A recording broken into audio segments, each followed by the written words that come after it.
Gosselin, Dumont. Bonjour Francis. Salut Mario. Texte du collègue Pierre-Olivier Zappa ce matin sur le prix des véhicules. Oui, je suis le premier surpris. Hein. Pendant la pandémie, il y avait eu des augmentations des prix des voitures parce que, il y avait toutes sortes de problèmes logistiques, des pénuries de microprocesseurs, etc. Donc les usagers, les véhicules neufs sont rares. Et les usagers avaient augmenté de prix. Depuis, ça s'était un peu stabilisé. Le prix des véhicules neufs a un peu diminué. Ça aide que le prix des véhicules électriques diminue là, tranquillement. Là. C'est eux qui conduisaient le prix des véhicules neufs beaucoup à la hausse. Mais là, ce qu'on voit, en fait, c'est que justement, notamment en raison des tarifs de Donald Trump, là, il y a toutes sortes de manufacturiers qui changent un peu leur stratégie. Il y en a qui ont arrêté carrément des chaînes de production aux États-Unis.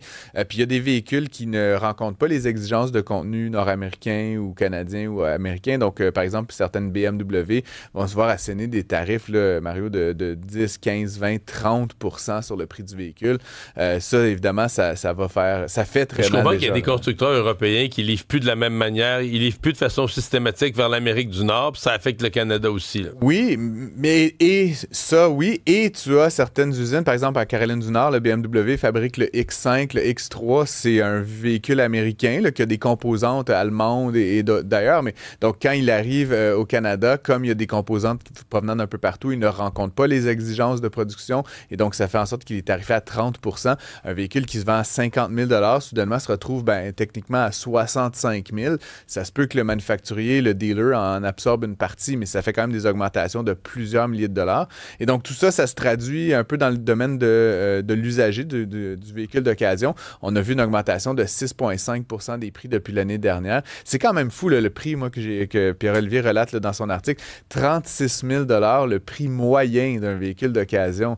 Je sais pas, je suis peut-être un peu nostalgique de quand j'étais jeune. Mais un char usagé, c'est 10 000 C'est 36 000 Il me semble que tu avais comme une Dodge Caravan full equip. Là. Les gens riches, il y avait des chars à 38 000, 40 000 $. Aujourd'hui, c'est un char usagé, là, moyen. La donc, moyenne, c'est ça. Pour chacun à 10 000, t'en as un usagé à 50 000 aussi. C'est complètement hallucinant. Puis donc, évidemment, c'est une raison de plus là, pour les familles d'être un peu stressées. Là, par, et ça ne reviendra pas, là, le prix des véhicules. On ne trouvera plus jamais ça, des véhicules abordables. Les tarifs tombaient, ils pourraient baisser, mais là, les tarifs, je pense qu'on est pris avec. Là. On va voir, mais en fait, là, c'est sûr que Donald Trump, il y tient absolument. Le Congrès républicain ne semble pas prêt à challenger ça. Est-ce que dans un éventuel après mi-mandat, il y aura peut-être une reprise? Pour l'instant, il en ajoute plutôt que d'en enlever. Effectivement, on en parlait là, sur le cinéma notamment. Le bois d'œuvre ce matin. Bois d'œuvre, effectivement. Donc oui, on s'en va plutôt dans cette direction-là. Écoute, en réponse, ceci dit, Isabelle, à ta question, je répète encore une fois l'enjeu que si on faisait venir des véhicules électriques chinois à 25 000 $, on aurait moins de problèmes d'inflation automobile, mais il y a plein d'autres raisons qui font en sorte qu'on ne fait pas ça. Tu me parles de prix du café? J'étais dans une chronique inflationniste un matin, puis le café, c'est pire que les voitures, encore une fois, puis ça, c'est assez particulier. Ça va bien mal dans le monde. Est-ce que nos patrons entendent ça et disent qu'il faut augmenter son cachet? Ouais, peut-être. Tout augmente, là. Tout augmente. C'est pour ça que c'est bon. J'étais pas venu négocier une augmentation de salaire aujourd'hui, mais blague à part, là, le prix du café a augmenté de 30% depuis un an. Ah oui? C'est assez hallucinant. Puis au Canada, c'est assez particulier. La plupart du café, puis ça, c'est des très grands flux. Puis oui, l'automobile, c'est un char. Tu peux le mettre sur un différent bateau, mais le café, là, c'est des grandes quantités en vrac.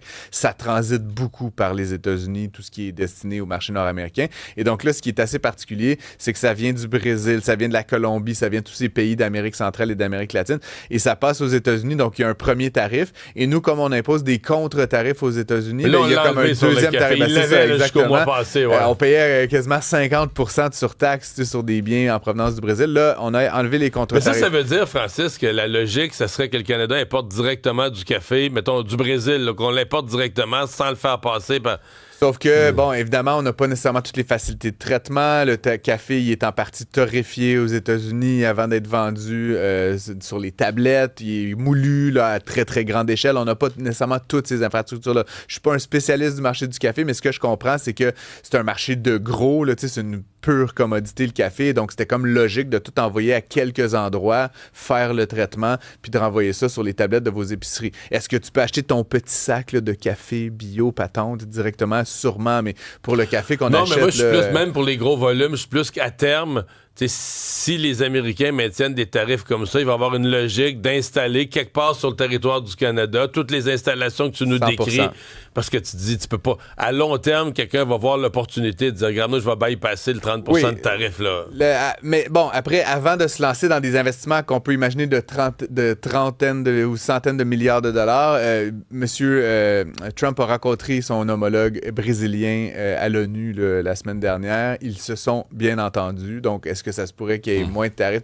Avant de se lancer dans créer des infrastructures durables, Mario, peut-être qu'on a d'autres sujets prioritaires au Canada actuellement. Donc, est-ce que le prix du café a augmenté sur les tablettes à ce point? Oui, écoute, c'est quand même fou. Je regardais des chiffres consolidés. Là, le marché canadien, si tu fais la consolidation de tout le marché, a augmenté à peu près 20 dans la dernière année. C'est tout le café vendu au Starbucks, chez vous, à l'épicerie, chez Walmart. Et la famille moyenne met quand même 500 $ de café par année. Donc, c'est sûr que ça augmente de 20 une centaine de piastres de plus, mais ça s'ajoute à l'augmentation de tous les autres prix. Puis, je sais pas pour vous, mais moi, d'arriter de boire du café, je sais pas comment on peut dire, s'orienter vers le thé. On a du thé du Labrador. Je dis juste comme je suis pas rendu là dans ma recherche d'économie. En langage savant, c'est très inélastique. C'est très inélastique. Même si le prix augmente, on l'achète pareil. Oui, puis après, peut-être une petite réflexion quand même, petit conseil. Je vois quand même beaucoup de gens, puis je me balade moi dans la ville là, tous les jours, puis des gens qui vont, je veux pas casser du sucre sur le dos de Starbucks ou des marques comme ça, mais quand tu payes 6 piastres ton café, c'est sûr que ça va plus vite d'atteindre le 500, puis le 600, puis le 1000 piastres. Tu vas pas chez Starbucks. C'est 8 piastres. Mais tu sais ce que je veux dire, mon point, c'est que une capsule Nespresso qui est déjà premium, c'est 1 piastre, puis si tu le fais avec un filtre, c'est probablement 20 cents le café. Fait que, il y a d'autres façons d'économiser tout en ayant le plaisir du café. Café filtre, café moulu, café foutu. Mon point, tu peux acheter comme 50 cafés filtres pour un café Starbucks. Fait qu'à un moment donné, choisissez aussi le type de café. Mais t'as pas le verre Starbucks, tu as promené dans les corridors de ton bureau. Avec ton nom, le statut. Non, t'as effectivement... Faire une story? Ben oui, c'est important. Attends, j'ai une idée pour toi. Tu achètes une fois un Starbucks, puis après, tu mets ton café filtre dedans, puis là, tu peux comment dire, regarde mon Starbucks. Personne ne le sait une fois que le capuchon est dessus. Intéressant. Merci, Francis.